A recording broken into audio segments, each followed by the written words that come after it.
Srinivasan obtained his PhD in electrical and computer engineering from Purdue University, USA, after which he worked as an adjunct faculty member at the Plant Science Institute in Iowa State University until 2016.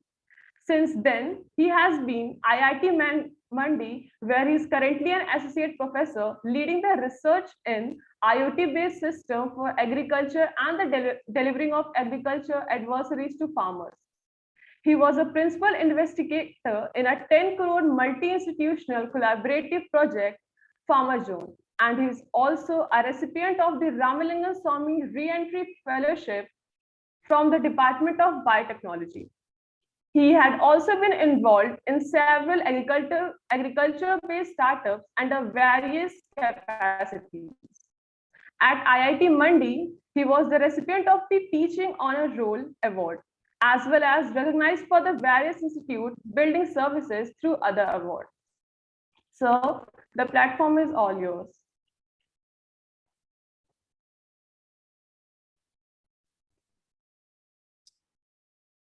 Thank you, Pratishtha, for the introduction. Let me just turn on my video briefly and ask all the members, can you just turn on your video for a couple of minutes so I can see who all the audience is in this online mode. And then, to save bandwidth, we can turn off the video and I'll start the presentation. So can I ask all the students to just turn on your video quickly? So all the student members can turn on their videos. Can you tell me which year you are all in, or are you across all 4 years? So we are in third year. You're in third year. And are you all just in one particular branch, or is it across different branches?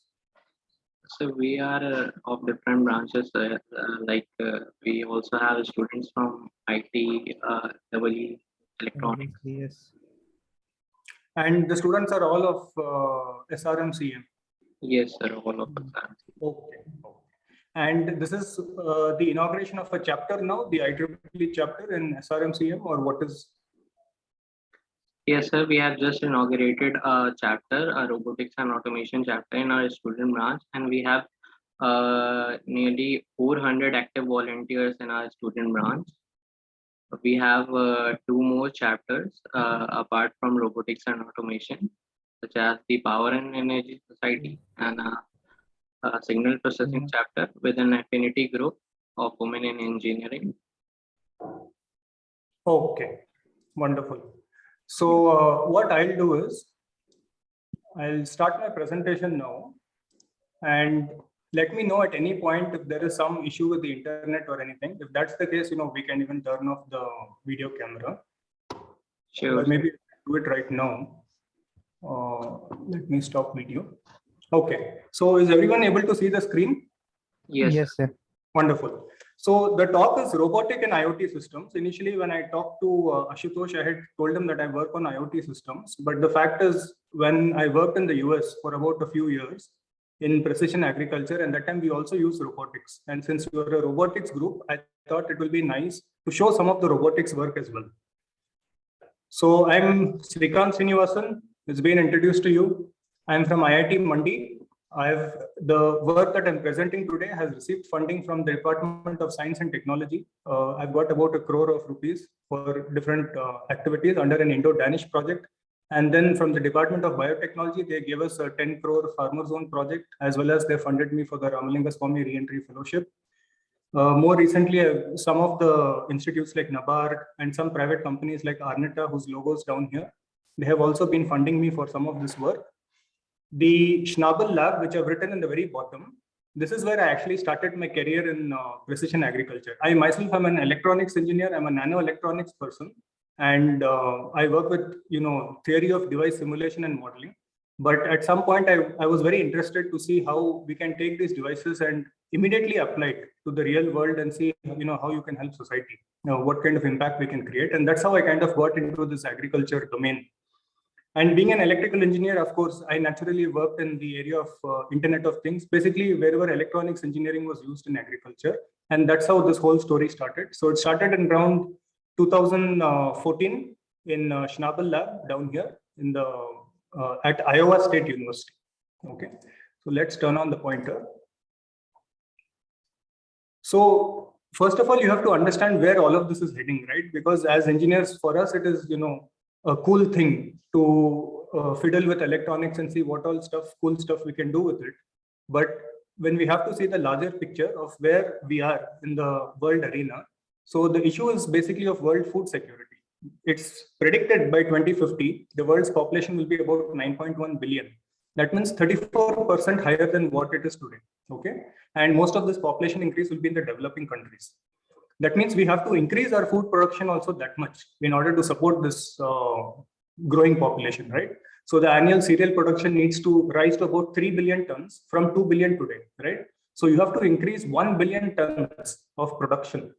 And studies estimate that the aggregate negative impact of climate change in Africa, for example, could be like between 15 and 30%. So actually climate change may negatively affect the food production. So on one hand, we need to increase the food production enormously. On the other hand, the climate change and other factors may be affecting the food production. This is on the global scenario, okay? Within India itself, the agriculture growth rate has reduced in the last few years. But of course, this data is not from today. I took this about a couple of years ago. So I don't know what the exact numbers are, but it's not as good as we want it to be. And some of the issues behind it are that land degradation is a major threat to India's food and environmental security, because large tracts of farmland in India have become barren. Okay, that is, they are becoming unproductive due to overuse of fertilizer or excessive use of a single fertilizer, urea, these kind of issues. And about 30% of various administrative blocks are reporting that groundwater is dropping to unsustainable levels. So all of these are the inputs which are required for good agriculture, for good produce. Now, what is the need for precision agriculture? So within this context, see, precision agriculture helps us optimize the use of resources. That is, what kind of input, pesticide or fertilizer or water, all the things that are needed for a plant, how do we apply the minimal amount that is optimum, that is just required for the plant, and not overuse resources. So we can conserve the resources and at the same time apply it only where it is needed, so that we maximize the output while minimizing the input. Fine. So this requires precision agriculture, means you have to track the plant at every point of time. Does it require some input now or does it not require? See, normal farmers, what they do is, there is a period of time, say the crop's growing season is 3 months. So every 15 days, they will just throw urea or they will just throw pesticide into the field without saying whether it is needed or not. So precision agriculture means you're taking real-time inputs. You have to have some system which will monitor the plant growth over time regularly, so that you can relate the productivity with the geography, environment. Then you can have some early indication that some disease is going to occur or some kind of stress is there. Maybe the plant is not receiving enough water. You can do comparison of different varieties of plants to figure out which is good for a particular region. Whereas for another region, some of the plants may not be that good. So coming up with good farm management practices and, the systems will allow us to acquire data so that we can build machine learning models. Okay. So these are all various avenues where precision agriculture can play an important role. And if you have to monitor the plant over time, it's not possible to have human beings just sitting on the field and watching the whole field, right? It becomes a difficult task. So this is where automation comes into play, and it's of some interest to us. So as engineers, we like automation. We want to try out cool things with an Arduino. We want to put sensors, microcontrollers, motors. We want to try out things, but we should be clear what is the application that we are looking at. So before I go into precision agriculture, one of the things we should be clear about is what do farmers want. As engineers, we are saying we will assist them or we'll enable the farmers through precision agriculture. But what is it that the farmers need? So this is where the Department of Biotechnology funded us on a big initiative called Farmer Zone, where the Farmer Zone was a cloud-based platform that would collect sense data along with market data to come up with comprehensive solutions for farmers. Okay, because a farmer may not be just interested in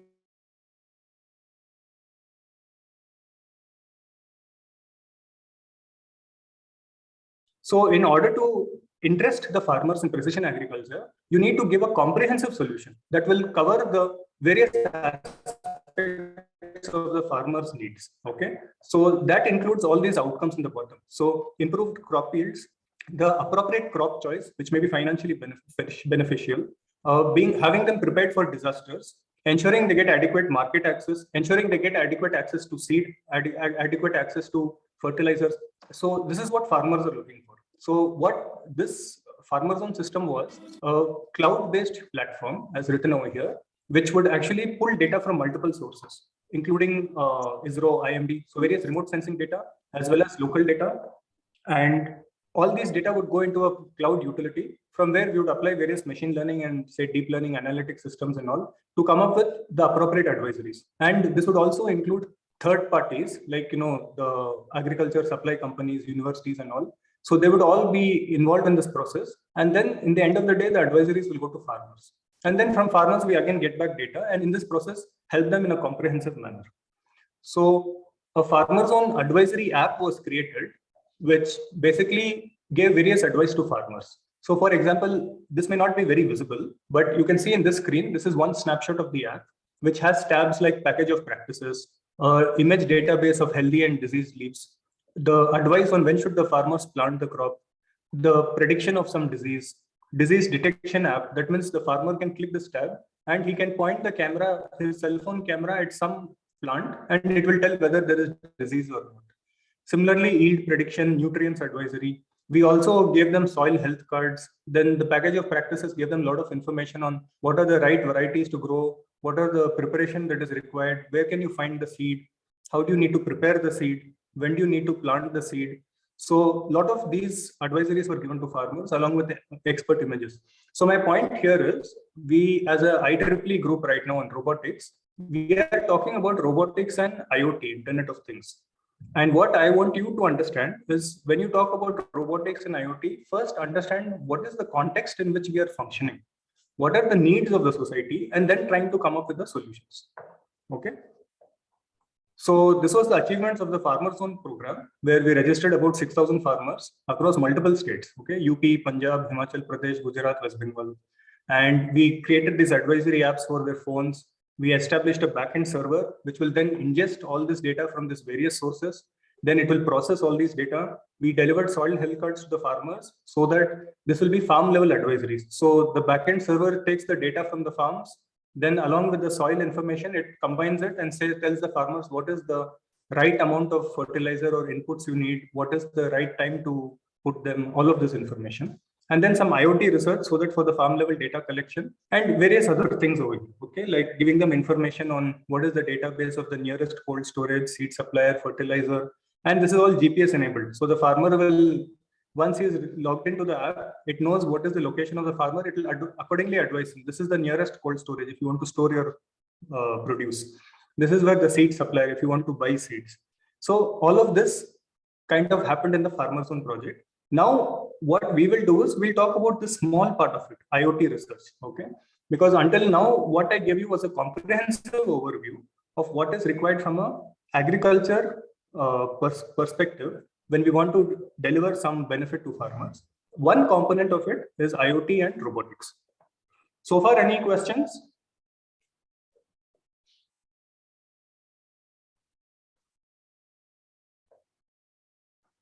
Participants can ask their question in the chat box, or they can unmute themselves and ask.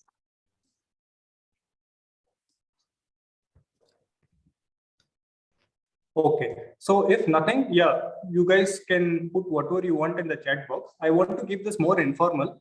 I don't want this to be a traditional, speech. It's more for you to learn where you can do your projects and where you can contribute. So feel free to raise questions. Now, what we will talk about is getting into the topic of today. What are the engineering systems for precision agriculture? Okay, that's what you as an IEEE Robotics Society wants to do. So let's look at the different methods. Traditionally, if you want to have an automated way of reading what is the health of plants, to monitor the plants, then this is what the word phenotyping means. Phenotype means it's a characteristic of the plant, the trait of the plant. How tall is it? How many leaves does it have? What is the color of the plant? Is there some flower coming? Is it healthy, unhealthy? So this is all called different phenotypes. So this is called method of phenotyping. So here is something, okay, the slide which I'm showing here, this is work which was done in like 2010. or 2012 or something like that. So it's like 10 years old. And the typical idea you would say is, let's fit these systems on a tractor or something which is already there in the field. Let's retrofit these systems by adding some sensors. For example, you can add an ultrasonic sensor. So that ultrasonic, like sonar over here. So that ultrasonic sensor will tell you what is the plant height. So according to the plant height, you know something about it. Like what is the expected plant height? Is it matching it? So is the plant healthy or not? Similarly, you can have infrared sensor which tells you what is the canopy temperature. That gives you an idea of what is the overall growth of the plant. And you have a GPS which on your machine tells you where exactly you're located, so that as the machine is traversing the field, the person knows exactly in which part of the field what is happening. It is all logged into his database. And so you need a data logger. And you need to have a very high accurate GPS at the centimeter level that enables you to know at a plant level what is going on. Fine. Now, ideally, if you are sitting on this tractor, then your time is going to be spent driving it. So the aim eventually is to make this whole system autonomous. That means you just have to power it and turn it on, and it will self-navigate itself, just like your self-driving cars. So it will self-navigate itself throughout the field, do all the measurements, and now that it's a big machine, it may also have some spraying, like some, say it has a tank containing some urea or fertilizer or water. So as it is going, it will figure out, according to the readings, this plant needs more water, it will spray water. This plant is suffering from some deficiency, it will spray some nutrients. Or this plant is facing some disease, it will spray chemicals. So this way, you can have a precision agriculture system. This ensures that you are minimizing the use of pesticide or fertilizer, because normally what happens is a person just looks over the field and takes an average reading. Okay, some plants are not doing well, so then they just go and put fertilizer all over the field. This will ensure that at a plant level, you will be able to identify what each plant wants, and only that will be put there. Okay, so it's minimizing your input cost. And this was later developed into a large system.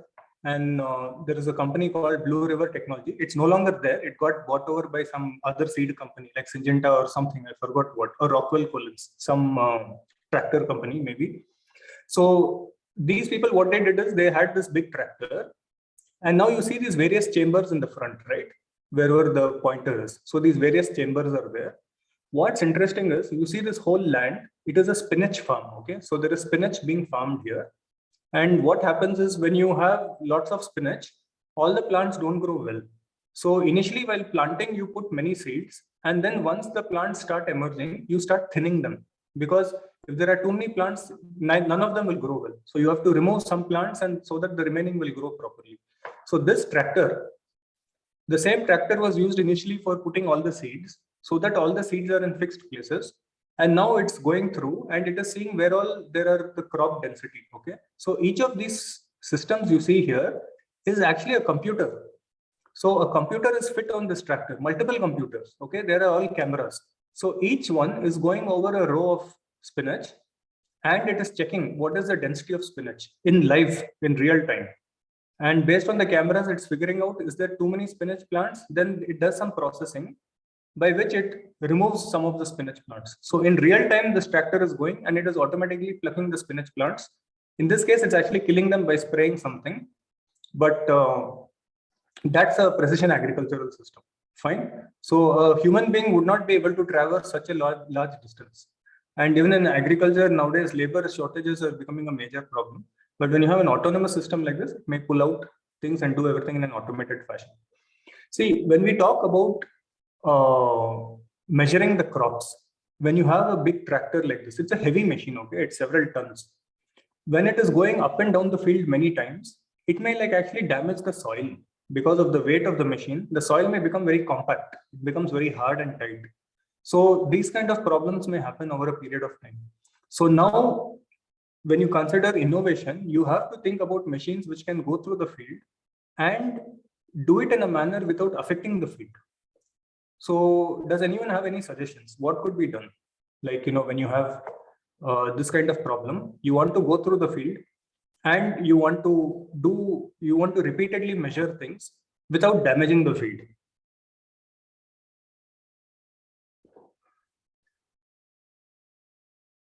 Sir, a drone system can be developed.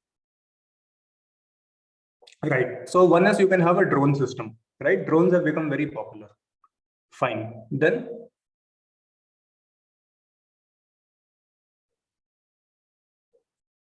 so actually one of the very nice thing in the Indian farms is, Indian people are very good at jugaad. So you can see how people, they take two bicycles and tie it together, because bicycle is a very light machine, right? So they take two bicycles and tie it together and try to put some bridge work on top of it and keep some tank so that it's still human operated. See, in the US, one of the things you have to keep in mind, all of this is in the Americas, is that they have very large farmlands. Okay, farmers own like 200 acres and all that. In India, typically the farmers own 2 acres, 3 acres, 5 acres, small land. So many times complete automation is not required for us, but we need some hybrid system, because our human beings don't leave the farms. The farmers work on the farms, and the farms are, small enough that they can handle it themselves. At the same time, if you have a hybrid system so that it's half farmer and half automation, that may be the appropriate system for us, because our farmers also cannot afford such, expensive technology. So when I was in the US, one of the first things we did is we tried to come up with a mini tractor. That means it's a small system which is running on a diesel generator. Okay. And this was actually done by our collaborators. We were taking care of the field management, and they were developing this in their, agricultural engineering department. So they purchased a commercial machine called a Husky. And on top of it, they changed the design so that they could put a diesel generator which will run the system. And they had these cameras which are like time of flight cameras. Okay, they are Microsoft Connects that normally people use for playing computer games. But these people came up with the idea that let's use it for doing plant measurements. So they put these cameras, and then these are like computers. On top of it, there is a GPS over here. And then you can see this antenna like thing coming up. So this antenna actually connects to a remote place. Okay, so I used to sit here, and on this remote computer, from here, I could run the system.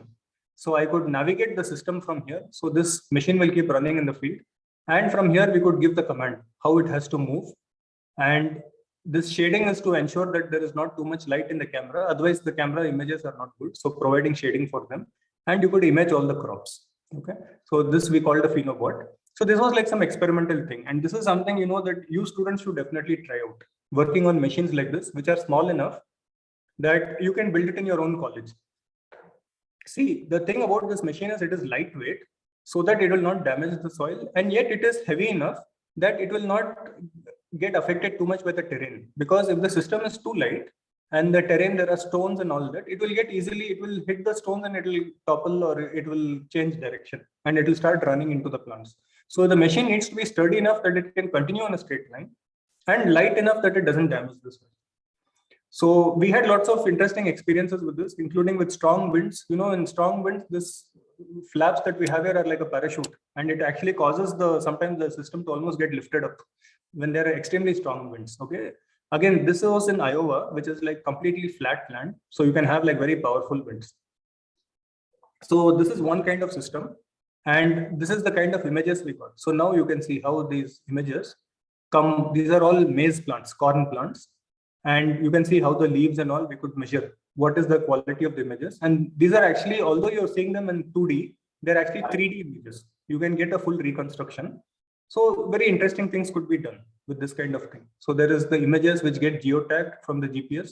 So in reality, sitting in a remote location, what is the condition of every plant?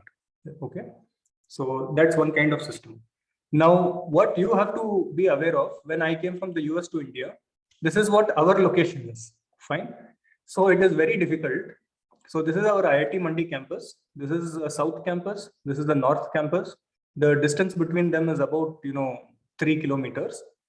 So that you get an idea of the scale of distance. Actually, it's not 3, it's more like 4 kilometers. And then these are the two campuses. Now it's a lot more developed. This is an old picture. And the point is, these are all various villages. Farmers are staying here on these kind of steppe lands. And clearly no tractor can run here. It will just fall down. There's not enough space to run a tractor. There is no way to get a tractor there.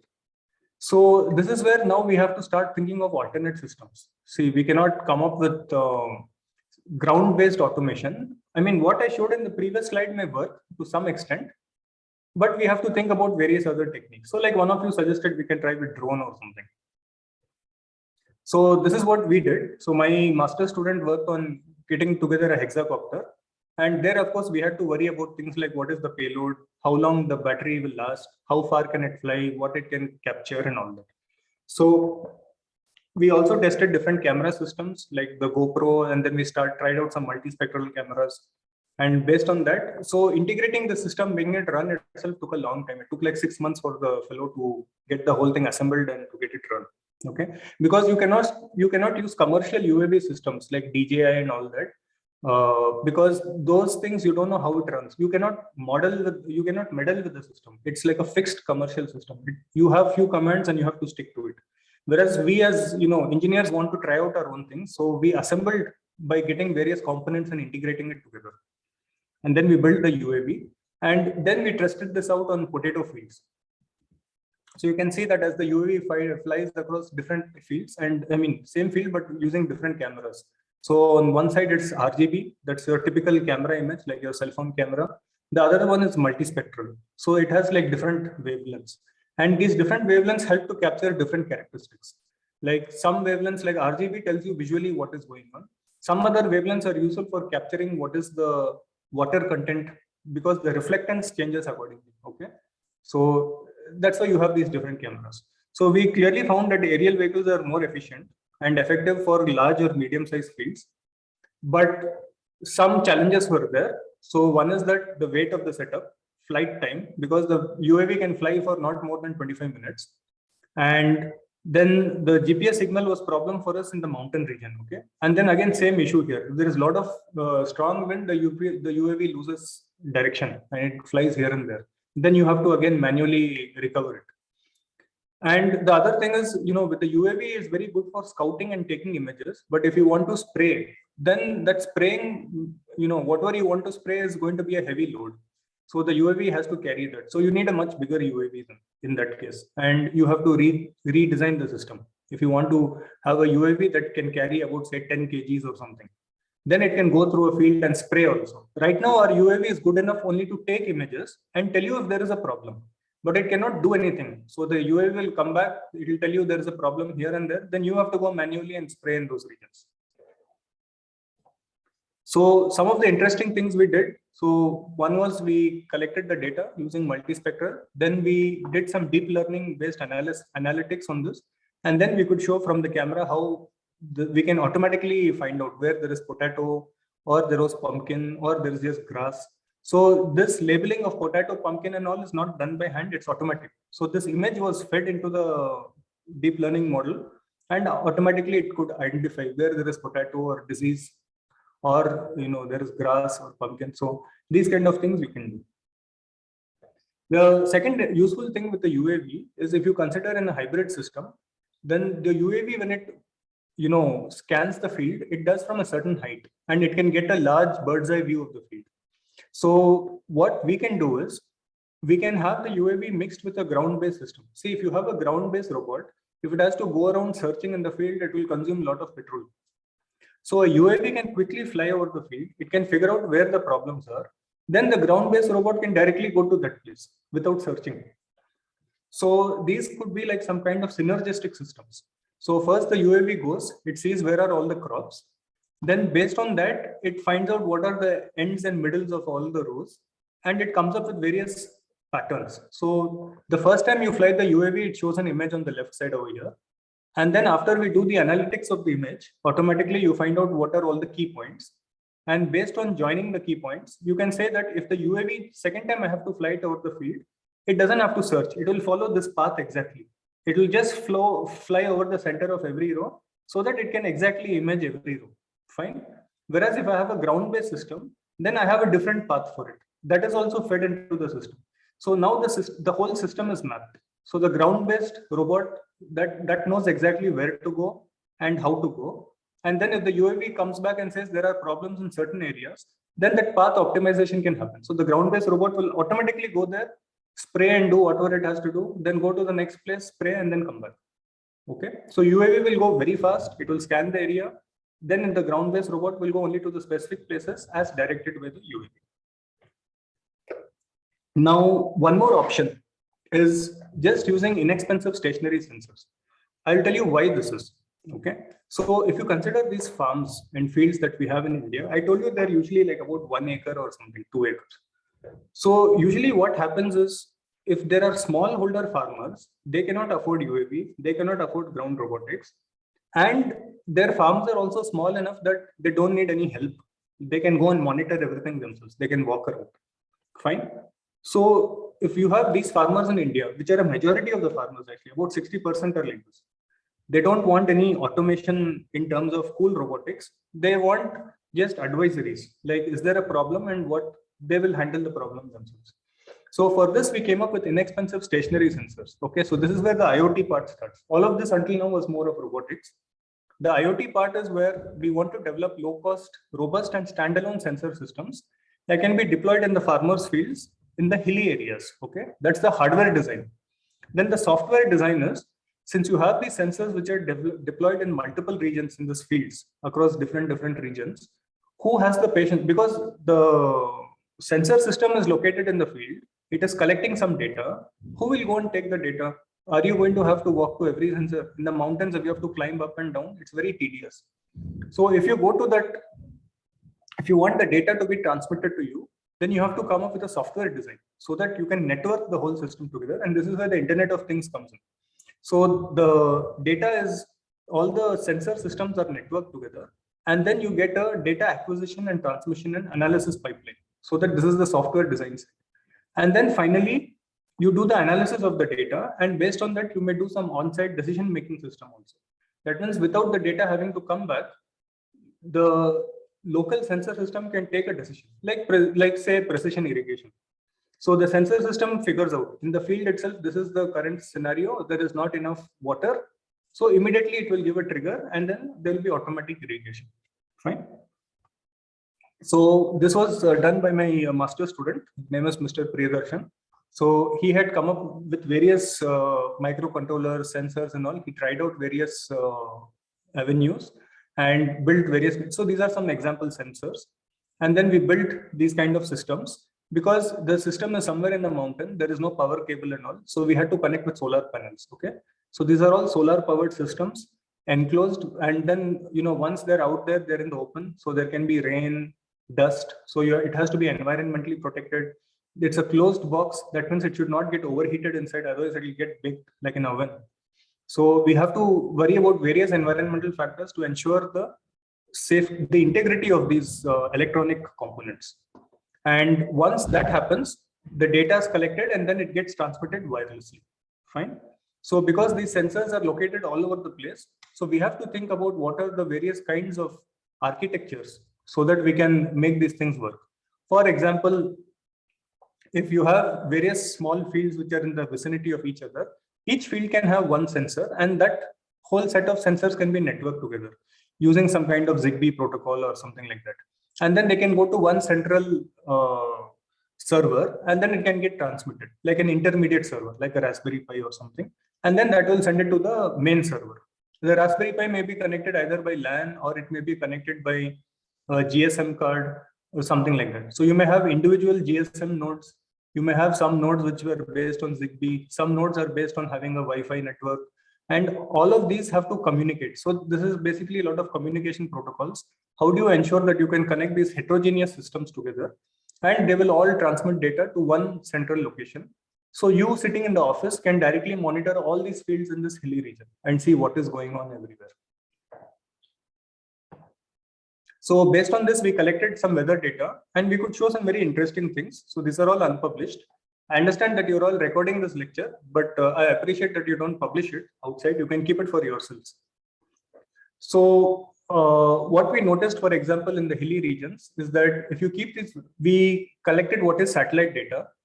We collected data from some government-based weather stations. So government-based weather stations will be kept, one weather station per district or something like that. And satellite data, of course, comes from satellite. And then we put our own weather stations. We kept some weather stations which are 10 feet above the ground, and some are kept at the ground level, not on the ground, but like about few feet above the ground where the plants are. So we want to know what is the temperature around the plants, what is the air temperature above at 10 feet, how does it compare with the government weather stations and satellites, And you can see there is something called the GDD on the y-axis. That's like growing degree days. It means like how much is the total heat accumulated by the plant. And you can see based on the different readings that whatever is given by a satellite or what is given by the government weather stations, they can differ quite a bit. Okay. So this is kind of a curve which shows that why in these hilly regions where you have a lot of changing terrain, you may need to have different kinds of weather stations in individual farms. So farmers can't just use the temperature that is coming from the news channel because that may not match the temperature that they're experiencing in their local region. So the idea is that if we can predict, if we can analyze what is the temperature at the individual farm level, then using say, TCN, like temporal convolutional network, we can come up with weather predictions. So now the farmer will know few days, like say 5 days down the line, what is the weather going to be. Okay. And if he knows that, that is very important. For example, some diseases in potato, they come when the weather is such that it is hot and humid. So if you know that there is some rainfall and this area is going to be humid, then if you predict the weather, like the temperature, you can figure out, is there a chance that disease will come? So if there is such a chance that disease may come, then the farmer will be ready to spray the pesticide. So these are some kinds of interesting things you can do. Similarly, you can predict what is the right time to plant your seeds, because you need certain weather conditions after planting the seed. Sometimes the farmer plants the seed, then it just stays dry and the seeds die. So some of these interesting information can go to the farmers. So what we did then is we included cameras also in the weather stations, so that in addition to temperature and humidity and all of that, we can also put in cameras here, and these will actually directly image the crops. And the importance of this is you can grow different varieties of crops in the hills, and you can figure out by correlating the temperature and the images how well a certain crop type is doing. So this helps farmers plan that in my farm, should I grow this variety of crop or that variety of crop, which is most suitable for me. So these kind of studies can also be done. Okay. And in addition, you can do interesting things like once you get this camera data, you can again apply deep learning techniques or other image processing techniques. You can do automatic detection of tassels. So these boxes are not drawn by hand. They're automatically drawn by computer. It detected where all the flowers are. Similarly, this is a field where we had bottle gourd, Loki. And you can see that there are like flowers, tiny flowers here. So this camera system can automatically detect that the flowers are there and it puts boxes on them. So this phrase that flower 0.68 and all that, that is from the output of the deep learning model. So it says there is a 68% that it is flowered, 55%. So gradually it is capturing the occurrence of flowers. So these kind of things are very useful scientifically if you want to try to characterize the crop behavior. And then you can extract traits and do very interesting things that we've published. And similarly, we also worked on disease detection. This was actually using cell phone camera images. And we again used a deep learning model. This is masked RCNN. And based on that, it takes the image of the plant and automatically draws these boxes wherever there is disease. And it tells whether the leaf is healthy or infected. So if it is infected, for example, this is blight disease, then blight is something which spreads very fast. Once it comes in the field, within 1 week, it is spread entirely and every plant is affected. So as soon as there is automatic detection of blight, if it triggers, then immediately the farmer will know that he has to go and do blight control by spraying whatever pesticide or fungicide in the field. Now, these kind of interesting things will really help the precision agriculture. So if we create these models and then we go back and we load it into these systems over here. Here I am showing many cameras. This is not a real farm, okay? Like this is more of a scientific farm. But in a real farm, you may have a few cameras spread out in strategic locations, and they will have this model built in. So when the camera takes the photo, it will automatically know, is there a disease? If there's a disease, it will trigger an alert to the farmer's cell phone. The farmer will immediately come and start spraying. And until then, he doesn't have to spray. So like this, you can like do a lot of cost savings, okay? So future directions are, we are now considering how to integrate satellite image analytics, because even the sensor systems, the problem is over a period of time, they may get damaged due to environment and all. Again, if you have to keep buying new ones, it's expensive for farmers. So the idea is, if we can correlate what is happening on the ground, because what is happening on ground is reality. Satellite is imaging from very far away. It gives approximate readings. if we can correlate these two, that means we train the satellite data by using the ground data, then in future, we know how to analyze the satellite data properly. Thereafter, we don't need the ground sensors and we can rely on satellite, which is a much cheaper option. Okay. Second thing is we are considering integration of actuation systems like for precision irrigation and then climate controlled agricultural systems, things like that. Okay. So that's a brief summary of all the work we have done at IIT Mandi with regard to precision agriculture. And particularly in IIT Mandi, we worked on IoT and we have worked on UAVs. Okay. Before this, in the US, I worked on all these robotics and all. But I felt more or less, at least being in Himachal Pradesh, number one, it is difficult for robotics to go in this terrain for agriculture purpose.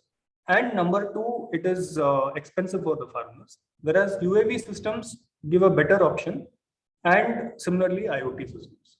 So with this, I conclude my talk and I'm open to any questions.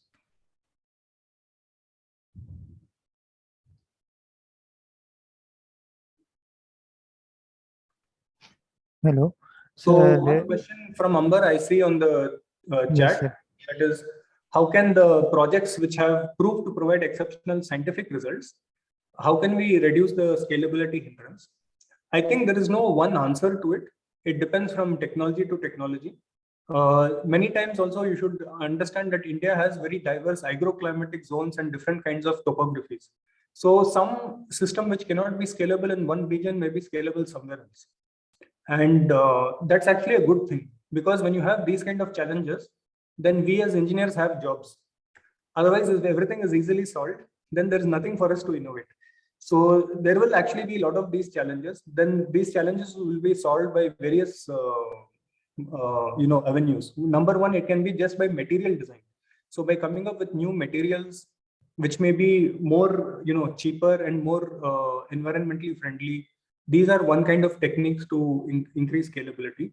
The other is piggybacking on other technologies. Like, Geo and all are now coming up with a lot of very low cost data plans and all. Actually, in the US and all, the cost of data is very expensive. Like if you want this cell phone data plan and all, for us, it's very cheap actually. People are daily watching movies and all. In the US, it's not possible. It's too expensive.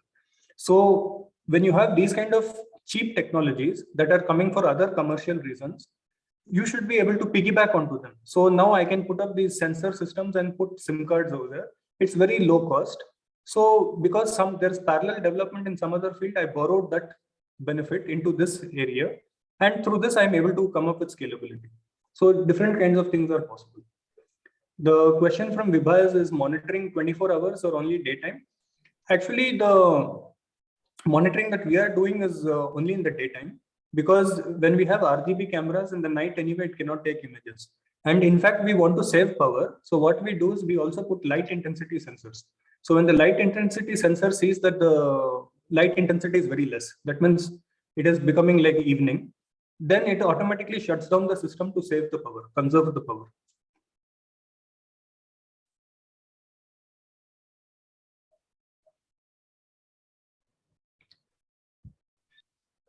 So what are the challenges faced by farmers in IoT? Well, number one is adoption of the technology itself, because like I told you in the very beginning, we are talking about IoT from an engineering perspective. From the farmer perspective, he's not very concerned about IoT, he or she. They are more concerned about how they can make money. They are putting in a lot of effort to grow crops, how they can get the right money. So I would say the challenge for IoT is it cannot be a standalone solution. It has to be integrated into the entire ecosystem. That means if a farmer wants weather data, supposing you are a company, okay, you're going to start up a company tomorrow for IoT. Then what will happen is if the farmer has to get market data from Enam portal somewhere, he has to get weather data from you. He has to get say some seed supplier data from somewhere else. So when he has to go to multiple places, he gets frustrated very quickly and he stops using the systems. He just goes back to traditional methods. So one challenge of IoT is it cannot be a standalone solution. It has to be integrated in the entire ecosystem. That means like we did the Farmer Zone app. All the information should come to the farmer in one place. Then the farmer is ready to adopt such technologies. And one more challenge with IoT that recently happened in IIT Mandi is this farm which I set up for this sensors. We set up many fields like that, but in one of them some people came and stole some of the components. So even security is an issue, but usually with farmers, hopefully if they're managing their fields, then that will not happen.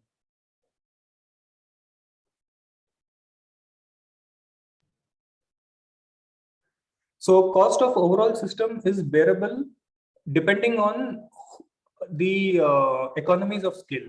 That means, supposing you have a community of farmers, supposing there are 20, 30 farmers, then it is not required that everyone needs to have an IoT system. Because if their fields are small, then few systems may cover the entire area and the cost can be borne. That's why nowadays there are these farmer producer organizations. So there are groups of 500 to 1,000 farmers got together. Then automatically that cost can be shared among multiple people. So if you have say 500 farmers, they can even buy a UAV and use UAV regularly. There is no problem. And nowadays the kids of the farmers are very smart. They are almost like any engineer. So they can easily operate these UAVs and all of these things can happen. At the same time, if it's an individual farmer, then he cannot buy a UAV. He can buy an IoT system.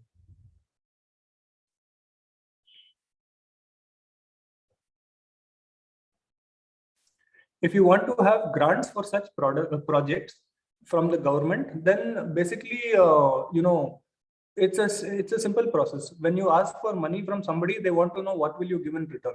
So the government needs to have some sense of confidence that if they give you money, you will deliver something. So in that sense, what may be useful is, as an IEEE group of students, first you develop something, like come up with some cheap solutions, try to come up with some innovative solutions, which need not be perfect, but they are a good proof of concept. Once you're able to have a proof of concept, then you can write a proposal along with some of your faculty mentors and say that how you want to translate this proposal into a real world solution. Okay, so that is quite important. Of course, this is the sum and substance of what I've told you. In addition to that, there are many things like how well you can write your proposal, how good it is, and all of those things. So let me I got a couple of questions. So sensors are specific or normal sensors for temperature, humidity. Well, there are different kinds of sensors. That itself is a lot of effort. There are so many sensors on the market. How do you figure out what is the right one? So there are many things you have to worry about sensor characteristics, like what is the accuracy of the sensor, what is the precision of the sensor, what is the linearity of the readings, is there any drift, what is the reliability. So many things are there. You have to try it out for every sensor and figure it out. This is the hard work. What are the right sensors you have to figure out? Does nanotechnology play any role? Yes. So nanotechnology plays an important role in sensor design. So when you want to measure quantities like temperature, what is the soil content, what is the soil salinity, what is the pH content, how much phosphorus, calcium, magnesium, nitrogen. So all these different things are all totally got to do with chemical measurements. And this is where nanotechnology plays a major role, okay, in how to come up with sensor design. This is a very important, this is entirely nanotechnology. Is it possible to implement IoT for agriculture in regions like remote areas in UP and Bihar and all? Yes, but I myself have not been there. So IoT implementation as a technology is very much possible. Now, the second question is, how does it fit into the socio-economic background of the farmers? How do they adopt it? What do they think? There is a lot of human psychology involved. So even when we had to work on the Farmer Zone project, we had to go and talk to the farmers. Many times we had to convince them. Otherwise, they used to be very suspicious. Some farmers are very progressive. As soon as we went, they would become very happy. They would tell us, please inform us whenever some new development happens. We want to try it. And some farmers would be very suspicious, like, why are you coming and bothering us? So there is a lot of effort that's needed on our part also to help farmers adopt it. Then one question is, as it has lack of security, isn't possible to steal agricultural data?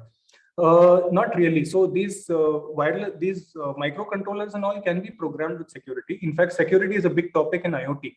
So what kind of encryption, or encryption also helps minimize the size of the data to minimize power consumed. At the same time, it also helps protect the data. So security is there in IoT. But we did not work on security because at this stage, we are not worrying about data so much. We are more worrying about getting the plants, getting the proper readings and knowing what to do with the plants. Once we have a full-fledged product, and supposing it's a commercial enterprise, like I'm going and selling these systems to make money, then I definitely have to worry about security of the customer. Since IoT requires security, yes. Yes, so that I've already answered.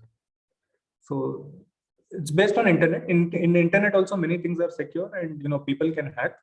So far, you can hope that most of the hackers are not very interested to know how good your tomato plant is growing or not. So it's kind of the least priority for hacking, but definitely there needs to be security in all of it.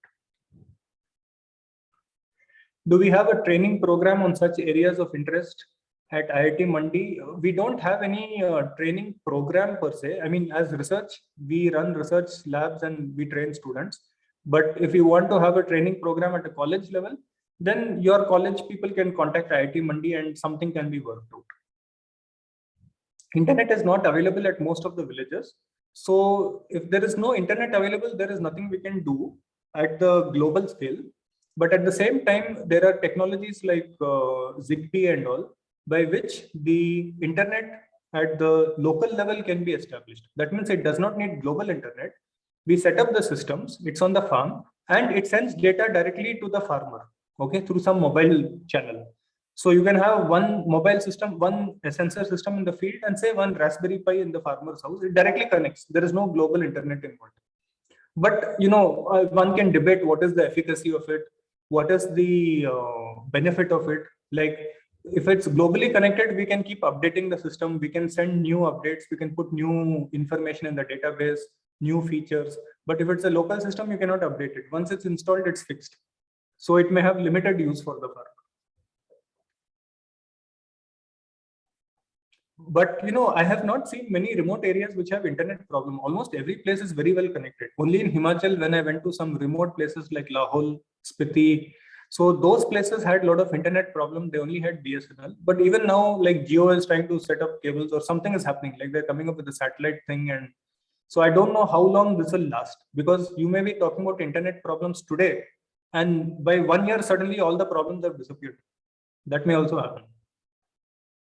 Yeah, the issue with integrating farming and technologies, we definitely need to train the farmers, because in the end of the day, with so many farmers, it's not possible for us to be a support system. They have to adopt it and they have to take ownership of it. So that's why I was telling you in the beginning, before getting into robotics, we have to give a comprehensive solution based on the farmer ecosystem, including training programs, workshops, showing them how to operate these things, making them enjoy the purpose of the process of it, and taking feedback from them about how to do the proper design so that they are not encumbered by weird terminology and all. It should be very straightforward. Okay. So what can be the areas of interest in inculcating technology in agriculture, areas of research? I think all the things which I told you, none of these are fully developed. Okay. This is all again at a research level. There is scope for every one of you to work on every one of the ideas I told today, as well as trying to come up with your own ideas. You can think about new things, right? Like nowadays, people have become very food conscious. So even we are talking about agriculture, like I'm showing you this mountain picture and all that. But what about, people in cities where there is not much space, they want to grow rooftop terrace gardens? Can you come up with systems which will directly do this? So imagine that the people in cities and apartment complexes can set up tiny systems in their balconies, which will directly grow, say, tomato, spinach, salads, all these kind of things which they can get fresh. So you have to be, this is part of a business strategy. You have to be thoughtful. Where is the gap in society that I can fill?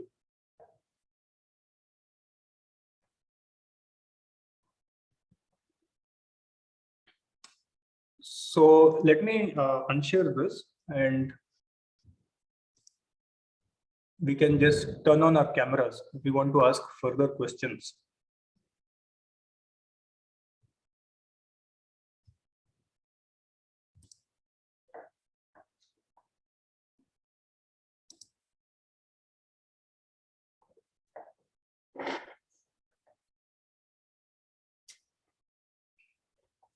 So what was your feedback about this? I mean, how do you find that this talk has helped you? Was it like new concepts for you? Which part was interesting for you?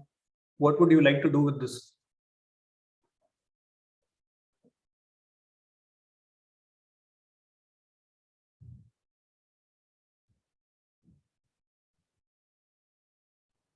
And were you able to follow most of the talk, or were there like parts which you could not follow, which seemed difficult for you? Yes, sir. We really enjoyed this because many are the farmers from UP and Bihar. So these type of webinars are really helpful for us also in future for future purposes. Very good. If anybody wants to give their feedback, they can unmute themselves.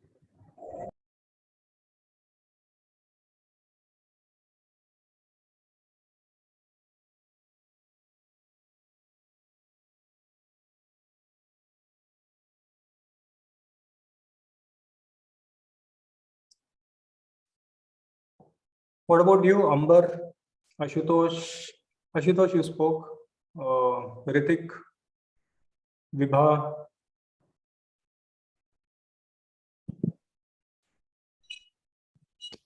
So some areas were quite new to us, and some areas were quite fascinating as well, such as the smart farming or the need of for precision agriculture.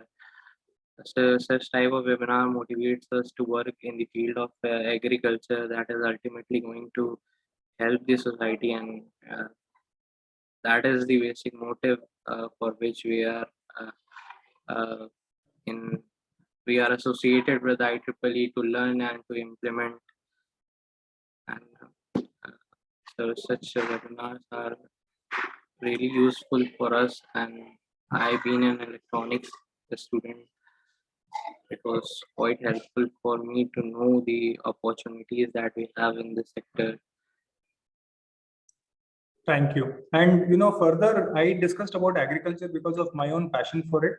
But this, as an IEEE robotics club, you have various theme areas, and whatever we discussed today can be easily adapted to any of the other theme areas. Yes, certainly. Pratishtha, is over to you.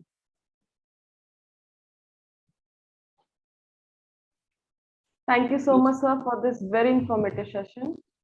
I thank you for taking out the time from your busy schedule to be the guest speaker at our seminar. Your presence and wise words will help magnify our cause in the best possible way. Thank you so much, sir. Hello, sir. Hello, Srinivas. Good evening. I'm Dr. Vibha Srivastava. Very thankful for your valuable knowledge.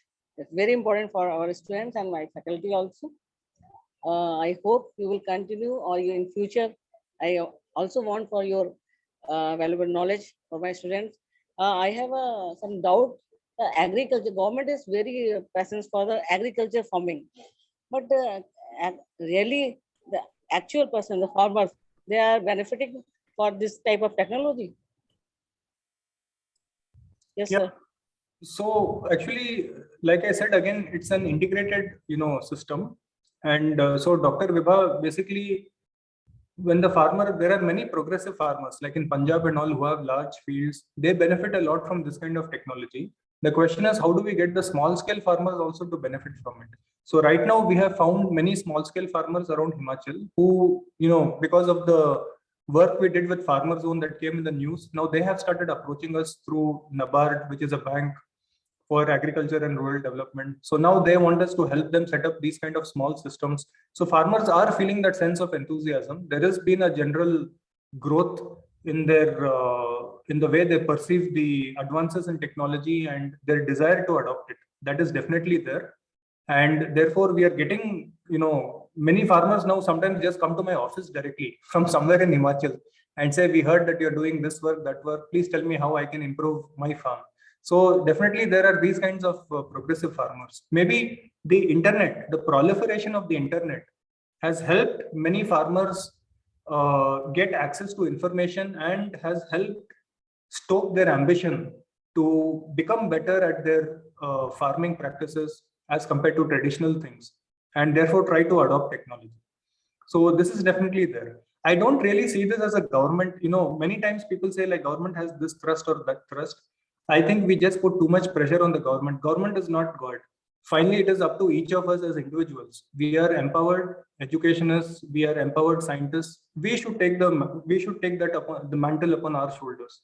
How do we help society? So in that sense, definitely we need government support. Governments give subsidies, say for precision irrigation systems, they do an 80-20 subsidy. So all of these are very useful. This comes from the government side.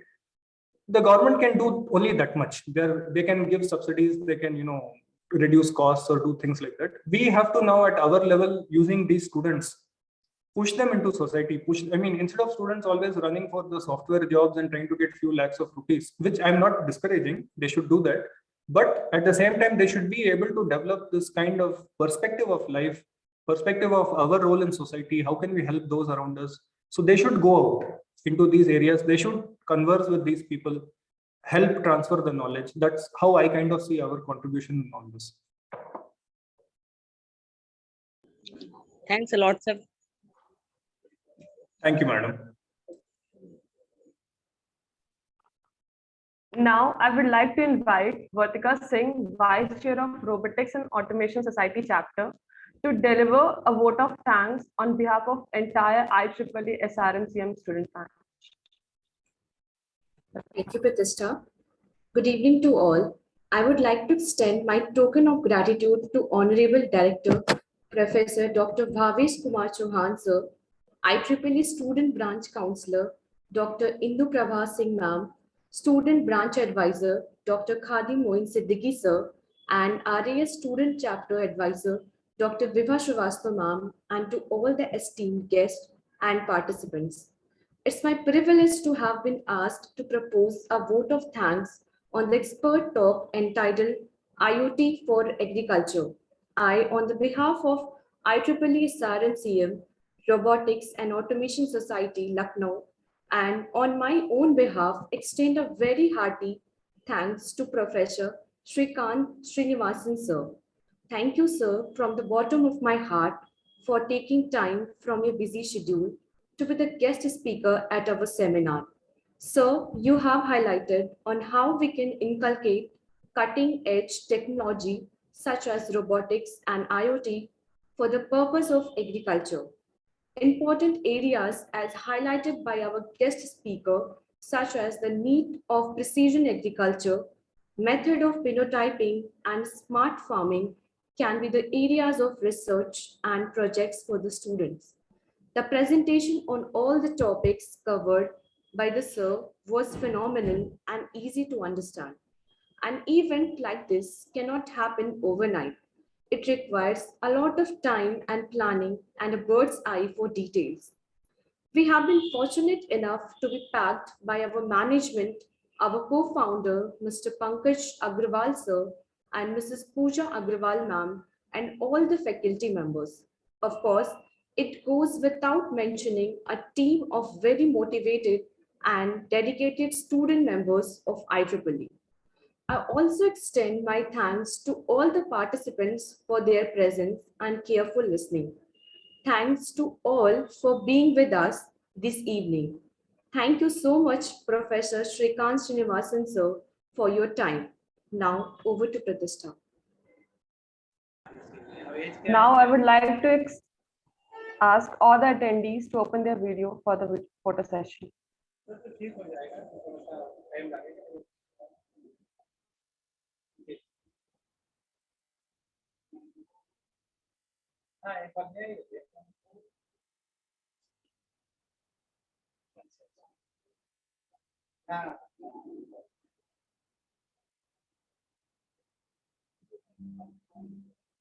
Vibha ma'am, with your permission, can we end the session?